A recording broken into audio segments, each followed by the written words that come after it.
Hello and welcome to this week's Rotherham Advertiser SportsChat Podcast. Joining me around the table is Miller's correspondent David Beddows. Good morning. And news editor Michael Upton. Good morning. Well, gentlemen, it's been a very busy week. Never a dull moment in the lives of Rotherham United, is there, Dave? And we'll start by talking about Friday's game at home to Burnley. 2-1 defeat for the Millers, but there were positive signs there in the first game of the post-Steve Evans era. There were. I think Rotherham and Burnley put on a good show for the cameras, and a good show as well for Eric Black. There were no lack of effort there. Well, there didn't look to be any fallback after what had been an hectic week and all the upset and so on following Steve Evans. So they really put it in for the manager. They had a good go. I think they were a strong case. Rotherham were maybe worth a point. Burnley's probably extra quality in the final third, maybe told in the end. Michael, do you think that the money, we talk about the money and the difference in budgets, do you think the money that Burnley have got made a difference on Friday night? Well, it's a funny one, isn't it? Because you look at the goals that were scored, and Graham Ward didn't cost big money, and he scored an absolute screamer.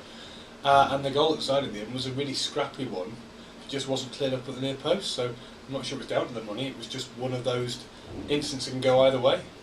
You could say that about Vokes. He was there in the right place at the right time, but he should have been cleaned up, probably by that man, Kurt Rufford.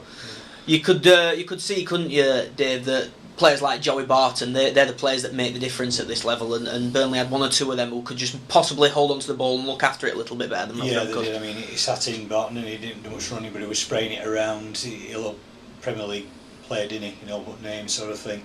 And Gray's first goal was a good goal. It was a good finish when he nipped in behind a flat defence and stuck it away. So they did.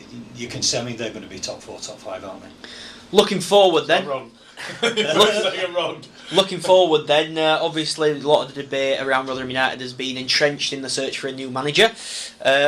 This morning as we speak, I believe Neil Redfern is the favourite with the bookies at the moment. There was talk over the weekend of Jimmy Floyd Hasselbank possibly being approached by an unnamed Championship club, and that approach being rejected by the manager himself. Possibly could have been Rotherham. Dave, where do you see this going now? What time scale are we looking at? Is this going to be sorted quickly? Well, of course, Tony Stewart told us last week that the club are going to draw up a short list of around 10, maybe less. Look to interview around half a dozen and have 2 or 3 of the very best candidates in for a second interview. So, you'd assume they're going to do well to get that process completed this week. It may well spread into next week. Who knows, but you never fail to be surprised in football, do you? You don't. Michael, any names on the list who you're particularly excited about? Well, I wouldn't be excited by Brendan Rodgers. He isn't on the list yet. He's currently unemployed. I think Steve Evans to Liverpool's a safer bet. I think last week we were talking about it. I don't think we necessarily need to be excited. I think Redfern would do a capable job, and he'd probably be my pick. Dave, have you got a preferred candidate, or...? I think Neil Redfern is a very worthy candidate as well. The club are looking to develop the youth side as well. He might not excite, but I think Stuart Gray's a very, very steady pair of hands, isn't he? Get them organised, make us meaner at the back.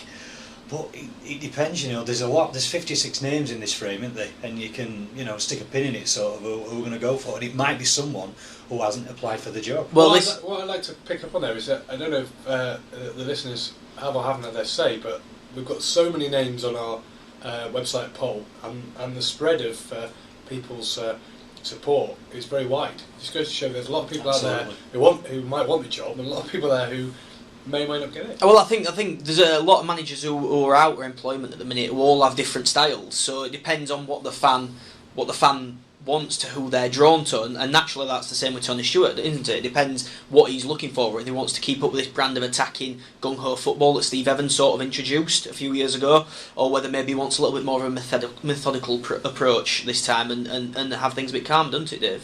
That's right. You can also go for an empire builder who comes in and instills a certain way of playing that permeates right from the senior team down to the youth. There's a number of ways of doing this, but the top line is we need a team, a first 11 that's going to keep us in the Championship. Do you not think that one of the issues that has seen Stewart and Evans butting heads before is budget, and that who they're going to hire might have come down to what they can afford? Who do you think would be a budget candidate? Who do you think would cost a lot more from the people we've been hearing about? Do you think Redfern would be cheap? It's all relative, isn't it? Who'd be cheap? All right, simple question. Who'd be cheaper, Stuart Gray or Neil Redfern? Stuart Gray. Probably Gray, and that might swing it. It possibly could, but as we've heard before, Tony Stewart, you know what I mean. He likes excitement. He strongly believes in that sort of ethos in entertaining the fans. He likes that brand, so and he's open about that as well. So that could swing it. Also, that's another thing to take into consideration. Just before we wrap up, then, gentlemen, going into the international break, so obviously no predictions this week. Let's have a little chat about the Greg Halford situation, the former captain, putting out a couple of tweets just before kick-off against Burnley on Friday night. First one read, "Politics are a shambles," with a couple of angry faces afterwards. And the second one read, "Can't wait till everything comes out." These tweets were subsequently deleted around kick-off time, so I'm not sure whether someone from the club got to him and had a word in his ear. But, Michael, any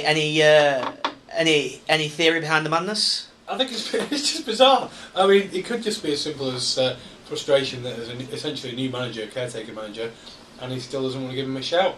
Halford has not covered himself in glory so far this season. If I'd started the way he has, and let's think about his debut, which was a bit of a disaster with everyone else's, and that reckless penalty, I believe, at QPR, you'd be keeping your mouth shut, keeping your head down, trying to get back in the side. I do not believe that speaking out in public, even in a vaguely guarded way, is ever going to do you any good. Absolutely. Think before you tweet. There's the motto. That should be up on the dressing room wall, surely. Yeah, and if there's something to be discussed, do it behind closed doors, and in the meantime, put it on the training ground, put it in and show your worth the place. Do we think it's a little bit of a case of ego before thought, possibly, maybe? Possibly. The timing is brainless as well. I mean, who's he trying to impress here? We're between managers here.